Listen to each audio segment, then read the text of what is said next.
All right, what's up, everybody? It's hashtag homeless day 57, and it has been a pretty awful morning so far. Once again, the social services people just want to waste another half of my day like they've done 2 other days this week, and we got into it a little bit this morning, but it's okay. I think God had my back, and I'll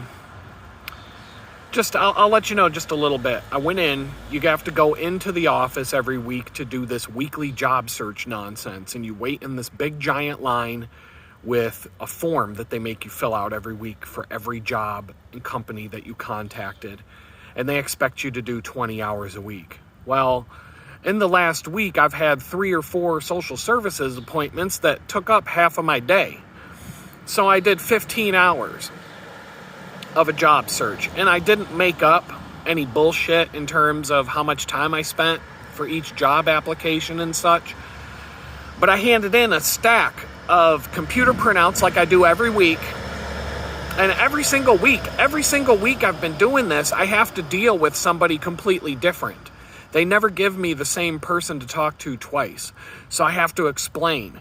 They told me that I could print out these printouts that I'm doing on my own that outline every single contact that I made in great detail. Because the form that they give you to fill out, for example, it's a piece of trash. It's a single 8.5 by 11 sheet. And the fields where you have to write in all the information, put it this way, they'll say, what was the contact name of the person at the company? And the form field where you have to write this person's name in is 1/2 inch wide. I don't care if you've got the smallest handwriting in the world, you're not going to be able to put this person's name in the box. So I just scribble a bunch of crap on this sheet just to meet the requirement, but then I also hand in a printout. And my printout was like 5 8.5 by 11 sheets long of all the contacts and all the job searching activity that I did for the entire week. And I contacted like 25 or more companies in the span of this week. And they gave me crap about it because I was 5 hours short on the time that I put in. And the person who went before me, it was kind of funny because the person who was in line before me had the same exact argument with them, and he told them the same exact thing I told them. He said, look, you've got me coming down here for so many idiotic appointments, doing these housing searches when I don't even have a job yet, telling me I got to spend another 20, 30 hours a week searching for a place to live when I can't even pay for it. That and the only place that I can go, this is coming from the other guy. The other guy was saying, and the only place I can go to do any of this stuff is the library, and I'm limited by the hours that they're open. And when you got me coming down here for all these busy work appointments, I'm losing half of the time that the library's open this week. So what do you want me to do? And so when I was next in line, and I said the same exact thing, and she basically looked at me and she goes, oh, well, okay, I'm just going to sign off on this, and you're good to go for the week, but you need to make sure that next week you do. So fine, next week it'll say I did 20-something hours. I'm just going to, every job application is going to take at least an hour to fill out, because those things take a long time, especially when you have to write all those cover letters. So, and they even say like, well, if you go to an interview and you have to walk, you get to count all the time it took you to walk to the interview and back. And I guarantee you, I'm going to walk slow as hell too whenever I have an interview. So on the bright side, of things, I do have an interview lined up for Monday, set in stone. And another company called me this morning while I was in that social services nonsense to set up an interview. They want to do the interview today, but look at me. So I'm going to just say that I'm booked for the day and say, can we do it Monday morning? Can we do it Monday early? I'm just going to do that instead, because I can't go shave before this interview if they want to do it today. And I'm not coming in looking like this. So it is what it is. I'm just going to go on Monday. If that's not good enough, then, it's Friday today. So, it is what it is. It is what it is. Let's see. I have another phone call from a company in Pittsburgh to return that could turn into something. But that's going to be tricky because the only way, I don't know how I would work it out logistically, because even if I were to get a job down there from this agency, it's a temp agency, but even if this temp agency in Pittsburgh were to find me a job, I still need to find a place to live down there, and I don't have anybody to stay with down there. So, but it would satisfy the requirement for me to move back to Pittsburgh. So I don't know. I'm not going to carry this frustration and anger around with me the whole day, that's for sure. I'm letting it go right now. I don't care. I've made my mind up. I'm going to do what I got to do. I'll call this company back and see if they'll set up an interview for Monday. And if not, then that'll just tell you something about them. It was an application I filled out yesterday. So the fact that they're calling me that fast is a good sign. Let's see. So that's it on the job search front and the social services front.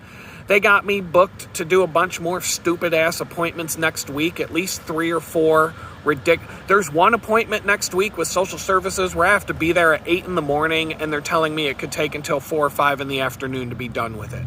So that's another whole day of my life gone. And what am I going to do? I'm going to fill out a bunch of stacks of paperwork with the same bullshit that I filled out 150 times already. What's your first and last name? What's your social security number? When's the last time you worked? And how much money do you make from social security? And how much money do you get from this? And do you have a bank account? And all these things. It's like, you need to put this shit in a database so that it's just there. It's 2024 for crying out loud. But these people need a reason to exist. Their jobs depend on doing this kind of stuff, because if they made sense of it, if they did anything efficiently, they'd have to fire half the people that work for these places. And so that's that. Everybody was polite. Even yesterday when I had to go to another dumbass social services appointment, even the woman who was rude to me last time, she was kind of not rude to me this time. Certainly not enough to complain about. She cops everybody an attitude that walks through that door, but I don't know. There's something wrong with that lady, because like yesterday she just had a big giant stain on her dress that looked like she dropped the patty from a double quarter pounder right on her dress, and there was a big round like grease stain or something like that. And I'm just like, okay, lady, I'll sign in. Just tell me where to go sit, and we're good. So, I don't know, man. I'm not sure what's going to happen with all this, but, I'm still getting interviews. That'll keep certain people off my back. It'll keep the heat off of me for a while longer. Hopefully one of these jobs works out. There's nobody on earth right now who wants me to get a job more than me. So the people who are up my ass about it right now, they're not doing anything to motivate me more than I already am. So I do have an update. Yesterday, I spent half of the video complaining about PayPal and being locked out of my account. And I told you that I finally got to the point where I filed a complaint with the Better Business Bureau, bbb.com.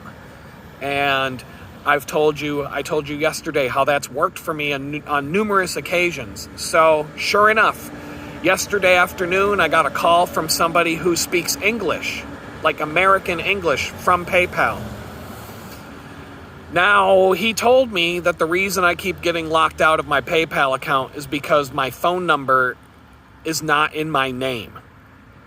And so, like, the phone account at the phone company is not listed under my name, because this phone was given to me by my best friend who's got me on his family plan right now. And so that turned into a little bit of a heated argument, because I said to the guy, I'm like, okay, so any spouse who's on a family plan and whose husband or wife pays the phone bill, they can't have a PayPal account because the phone number's not in their name? How ridiculous is that? I guarantee you've got hundreds of thousands of people who fall into that bracket.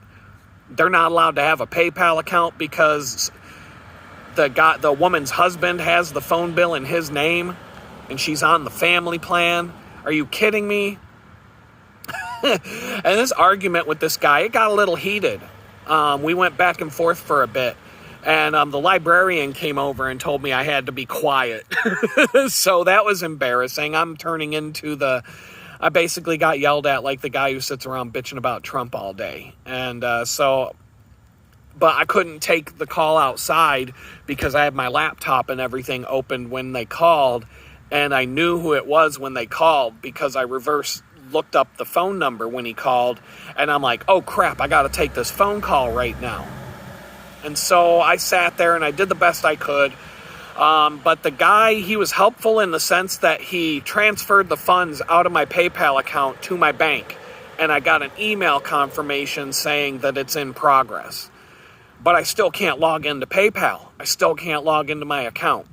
And he told me that I have to wait at least 48 hours and to not attempt to log in at all during that time so that they can refresh my PayPal account, whatever that means. It means that the security holds that they've placed on my account will be cleared. So if I can log in, I'm waiting until Monday at this point. That'll be 72 hours or more by the time I try to log in again. If I can log in again, this is their final chance. I have to check and make sure I've set up every single two-factor authentication process that they offer. I need to make sure I check and double-check the answers to all their security challenge questions because there's a problem with that now.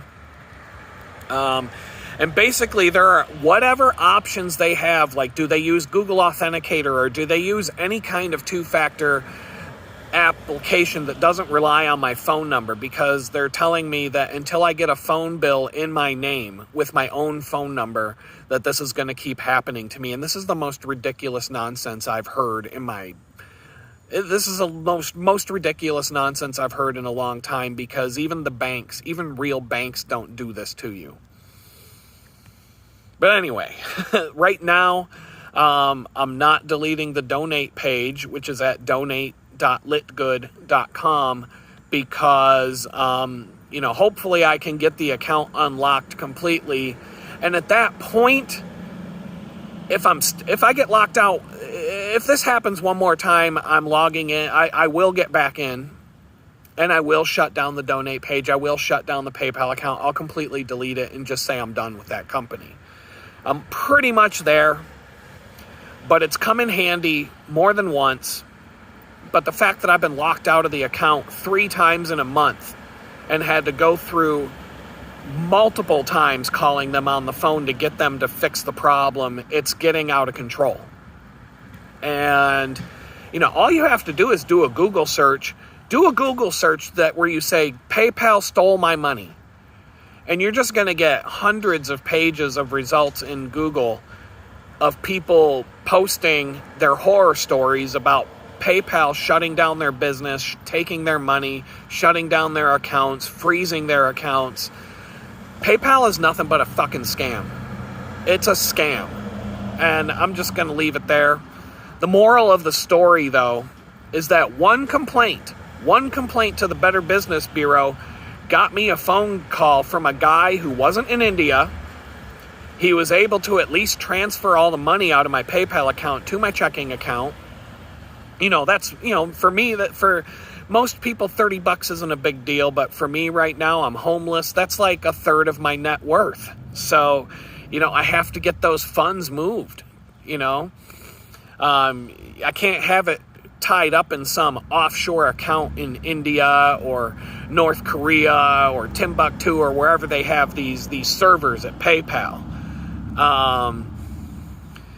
And ironically, the guy from PayPal, he sent me a message after the phone call to summarize whatever we talked about, and probably with one of those how did I do surveys. But it requires me to log into PayPal to read the stupid message, and I can't log into the account. So I'm just going to wait 3 days and make sure that I'm not dealing with some time zone bullshit or whatever, and just see if I can log in again. And if not, I'm just going to do whatever I can do to completely shut it down, because I'm done with this. This is ridiculous. It's unwarranted, and I don't know how anybody can deal with a company like that, especially a company that's holding on to your money. But anyway, all this problematic stuff that they're doing to us with verifying our identity. I talked about how that company Clear, that, now when you sign up for things, they want you to scan your driver's license front and back and take a selfie so they can do a face analysis on you and all this other stuff. And this company's app doesn't work for me. It just will not verify me no matter what I do.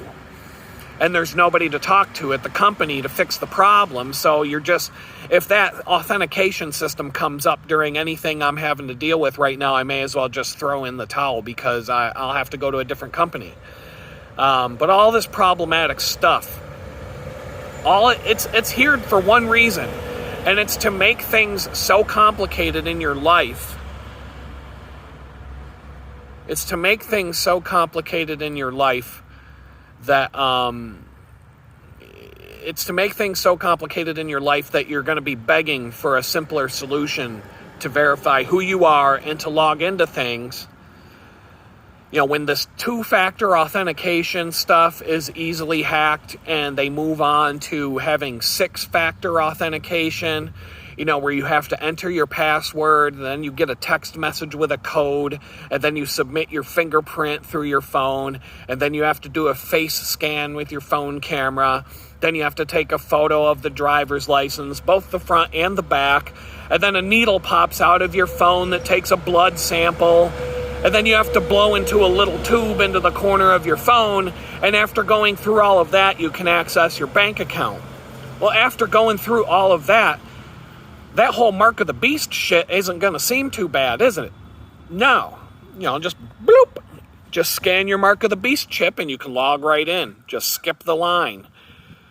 So that's how they're going to bring that on us. They're going to make things so complicated on purpose to the point where you're just begging for them to put a chip in your arm and get it over with. The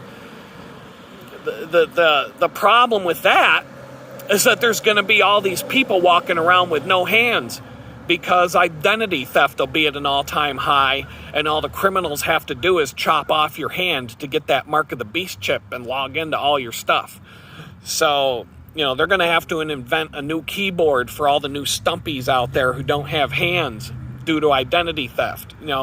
Maybe Apple will come up with some new iconic device for all the stump-armed people who lost their hands to identity theft after the mark of the beast comes out. And I was talking about yesterday how AI will be taking over customer service, and I totally forgot about Apple. Apple Computer's already doing this. I've had to call Apple here and there for one reason or another, and this guy who answers the phone, he's obviously a robot. You know what I mean? A lot of these customer services, when you call the number, you start by speaking to some robot, but it's obvious that you're talking to a robot. And if you just sit there yelling at the robot saying, speak to a human, speak to a human, speak to a human, speak to a human, if you keep doing that over and over, I find it helpful to speak in a robot voice so that the robot on the other side feels like you're one of their kind and they're more likely to help you. But eventually the robot will say back to you, okay, it sounds like you need to speak with a representative. Let me connect you. And then you'll get to talk to a human being. So anytime those robots, that's the first thing I do. I just start saying, speak to a human, speak to a human, speak to a human, speak to a human over and over again until the robot just finally gives up and connects you to a human being. Unless it's something unless there's a reason that you're calling that you can use an automated system for. But usually when you're calling customer support, you have to talk to a person to get your problem solved. Well, Apple Computer, when you call them, this robot guy answers the phone. And then and he's got like a more natural voice. And then he'll tell you something like, let me look that up for you. And then you hear the stupid keyboard typing sound like he's typing on a keyboard. And it's so ridiculous. The guy is obviously a robot But Apple's trying to who are you trying to fool with this dumbass keyboard typing sound whenever your AI bot tells you he has to look something up for you? Or let me transfer you to the department that you need to speak with. Chicka, chicka, chicka, chicka, chicka on the keyboard. It's like, dude, just stop with this. Stop it, Apple. How stupid do you think we are? You're not fooling anybody. But, wait until they improve the AI. What if an AI bot gets to the point where it can carry on a conversation that seems like you're talking to a real person? What if they give the AI bot an Indian accent so you feel like you're talking to customer service over in India? What if they add a bunch of background noise like the Apple keyboard nonsense, but it's like barking dogs or a busy call center in the background or a bunch of screaming kids in someone's house just to try and trick you into thinking that you're speaking with a real human being, but it's not. What if they get this stuff built to the point where they can actually fool you and you think that it's a human being? I don't know, maybe the guy who called me from PayPal yesterday is an AI bot. There were some things that he said, and I tried to cut him off when he was talking to tell him something, and he wouldn't listen to me. And the more I think about it, I'm like, he could have just been a robot who didn't understand what I needed to say. But I don't know. But, here I am on the topic of modern garbage software. And here's one thing I see in the comments all the time. It's kind of... Let this guy... Okay, all right. I see in the comments sometimes that you can't hear the audio on these videos when I post them to YouTube. And, I think it's totally awesome that you guys jump right into the video as soon as they're posted on YouTube. But for some reason, YouTube allows you to view the video before they're even done processing the video. So a lot of these comments that I see where where people are telling me there's no audio, what it means is that you were too quick on the draw after it showed up on YouTube, and you got to give YouTube a few more minutes to finish processing the video. It's like you guys are stampeding into the Apple store as soon as the new iPhone is launched. And as far as I'm concerned, that's awesome. I love hearing that you guys are tripping and shoving each other around like it's Black Friday and the doors just opened every time I post a video. But unfortunately, if you want to hear the audio, you're going to have to slow your roll and wait a couple minutes. And it's not your fault. The right thing to do would be for YouTube to finish processing the video before they let anybody watch it and then make it live on the app. But once again, that would only make sense. And, it's because some dingbat Generation Z programmer was probably too busy watching a video of the latest drag queen story hour that he missed at the library last week instead of checking his code. So because of the sloppy code, just give the video a few minutes and try to play it again. I think overall YouTube works pretty good considering what it does and how much volume it has to handle. And, there's no such thing as a perfect piece of software. We're just going to have to accept that.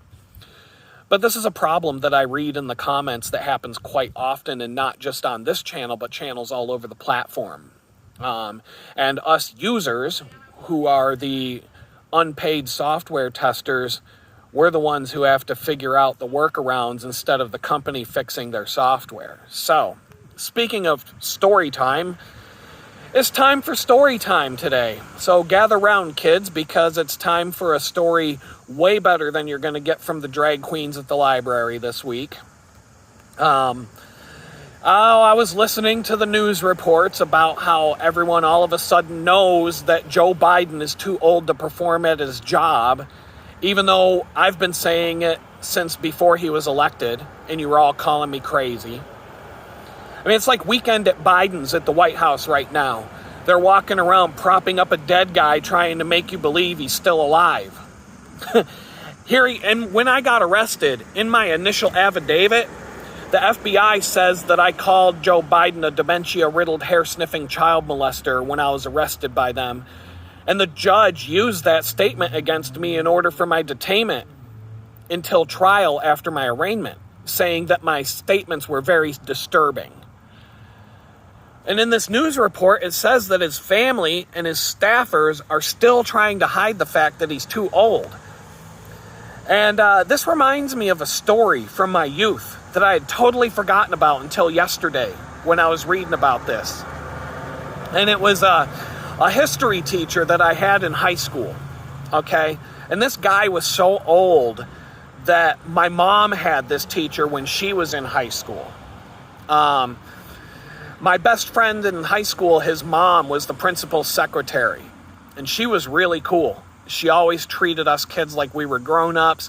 She always spoke to us very frankly, treated us with respect. She was my favorite mother of any of my friends while I was growing up.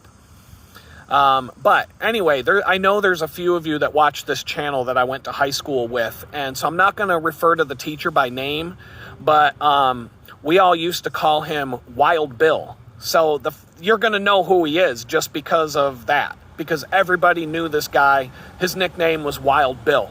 His name was Wild Bill when my mom had him when she was a kid. So, like I said, any of you watching this video who are in high school with me, you know exactly who I'm about to talk about. You remember this guy. So, I think the nickname comes from the fact that he had this out-of-control temper, and he was known as the biggest asshole in the whole school. He was horrible, horrible. I would have to say, in my entire life and everywhere I've been, he was hands down the worst teacher I've ever had in my life. And I'm talking about all the way from kindergarten until I graduated art school and beyond. So anyway, my best friend told his mom one day, the principal's secretary, I'm just going to refer to him as Wild Bill from here out. So my friend told his mom one day, who was the principal's secretary, hey, Mom, I think Wild Bill has Alzheimer's. And his mom was all, how dare you say that? That is such an awful thing to say. I can't believe you kids would say such a thing. That is so horrible. And she was actually mad at us for saying this. And yeah, we were a bunch of smart-ass kids who always said and did some pretty funny things throughout our upbringing. But hear me out on this. This is how the guy taught his class to us. We would walk into class, and covering the blackboard would be a whole bunch of notes, covering the entire chalkboard from left to right, top down, and this chalkboard was the size of a wall. And so for class, the only thing that he would do is force us to verbatim copy down all the notes that he wrote on the chalkboard into a composition book. And then every Friday, he would collect the composition notebooks and check them to make sure that we copied all of his notes down into the notebook. And then our grade for history class was based on whether we copied the notes or not. That's how he taught the class, every single day that we walked into his class. And he was a complete asshole, like I said.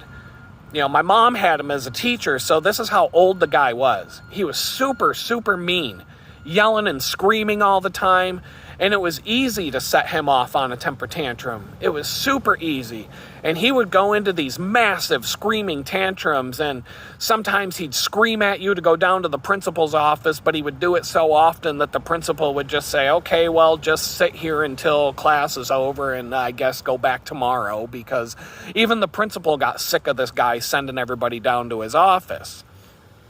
And I would do it, I would get this guy riled up on purpose. And so would other people, just because it was so funny to watch him lose it. I mean, it was hysterical watching this guy lose his temper.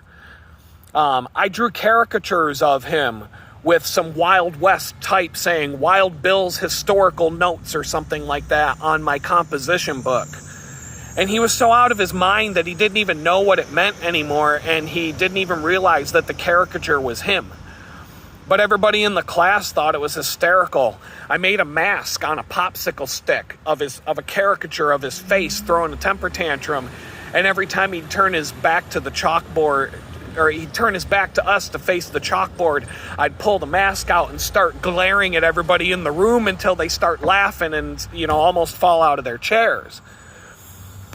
So this guy's wife, she worked in the school. She was the monitor for the in-school suspension room. We called it the pit.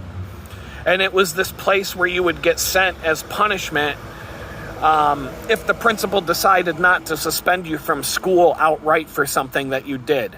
So you would sit in this room all day doing the same thing that you did in this guy's class, just writing rules over and over in a notebook for the entire day. And it was this weird room full of desks with these really high dividers, and you couldn't talk to anybody else all day long. They would bring you a bagged lunch or something, and they even covered up the clock on the wall with a stupid sign that said, "Time will pass. Will you?"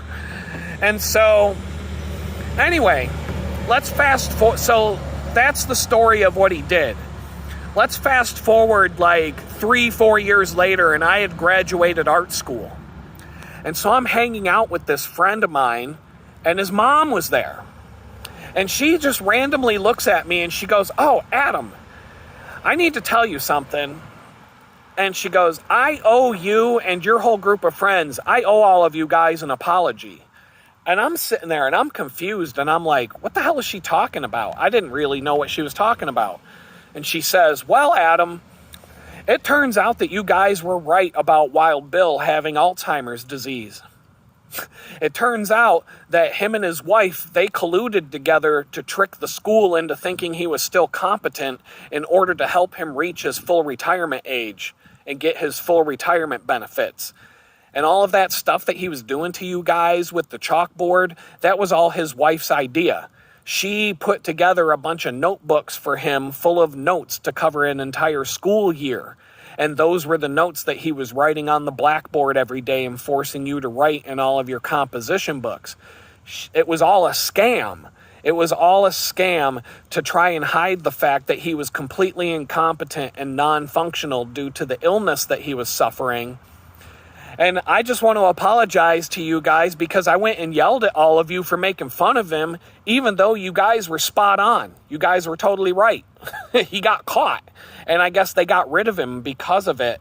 And it was like a little bit of a scandal at the school when it happened. So yeah, I'm sitting there laughing my ass off when she's telling me this because I'd forgotten about it. But yesterday, I'm listening to these reports about how Joe Biden's family are all working together trying to trick all of us that creepy Joe Biden is perfectly healthy and capable, when in reality he's pooping his pants and he can't even walk up or down a flight of stairs without holding someone's hand. Joe Biden is doing the exact same thing that Wild Bill's wife was doing, trying to pull off putting on this whole farce and trying to hide the fact that her husband is a drooling idiot because she doesn't want to lose that paycheck and the power and everything else that comes with her getting to parade around in those ugly dresses, pretending to be a legitimately elected first lady.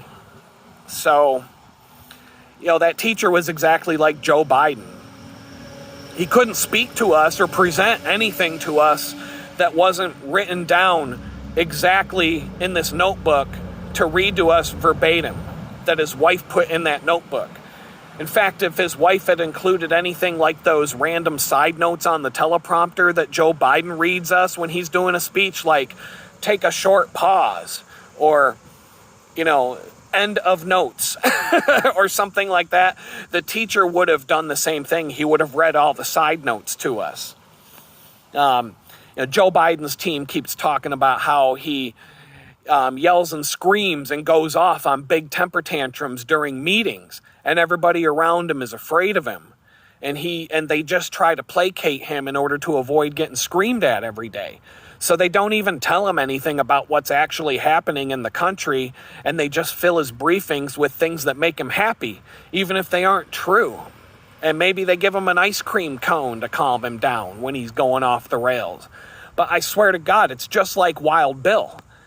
Except we were teenage kids who thought the guy's temper tantrums were hilarious, so we would all provoke him on purpose just to watch him fly off the handle. This guy had absolutely no control over his temper, and it's just another massive symptom that he was indeed rocked with dementia and Alzheimer's and should have been in a nursing home instead of teaching high school history class, just like Joe Biden is rocked with dementia and Alzheimer's and who knows what else, and should be in a nursing home instead of living in the White House right now. So, If you're watching this video and you went to high school with me and you're watching this and you still believe that this creepy old dirtbag is fully competent, compare his actions with what that teacher we all had used to do. Well, and then sit there and tell me everything is okay. Because everything is not okay. I mean, if you watched that debate a few weeks ago, I think that the media and that judge who detained me owes me an apology. Just like my friend's mom did when we called out Wild Bill years ago, before the school caught on to the shenanigans of him and his wife. Because it turns out that everything I said about the guy is true. I called him a dementia-riddled, hair-sniffing child molester, and let's break it down. We know he's dementia-riddled. We all saw it. We see it every day on live TV. He sniffs little girls' hair. We've all seen that countless times on videos. He's a child molester. We saw it on video when he grabs little girls by the boobs. We've seen this on video. It's all over YouTube. His daughter said he took showers with her as a little girl in her diary. That was proven real by Snopes. Snopes even says that's real. The only ones who got in trouble for it so far are the one who showed us the diary. The people in the diary, they haven't gotten in trouble at all. Hunter Biden's laptop, it's real. They tried to tell you that was fake, and now they say it's real. It was used in his court case against him. He is a crackhead who cheated on his wife with his dead brother's wife. And he was making $800,000 a month helping his dad bribe Ukrainian politicians. This is all real. So for that part of the statements that I made, which got me in trouble, I'm still waiting for my apology. But, I think I'm going to be waiting a long time for that one. And I think that's going to wrap up story time for today, kids, because, that's it. That's all I got. So once again, I want to thank you for all your support. Even the trolls who show up with their hate, telling all of you to stop watching my channel, yet they keep showing up every day to watch it themselves. You're all doing so much to support this project and to motivate me to continue. And I'm just going to thank you for that. Once again, check out shop.litgood.com for the photography.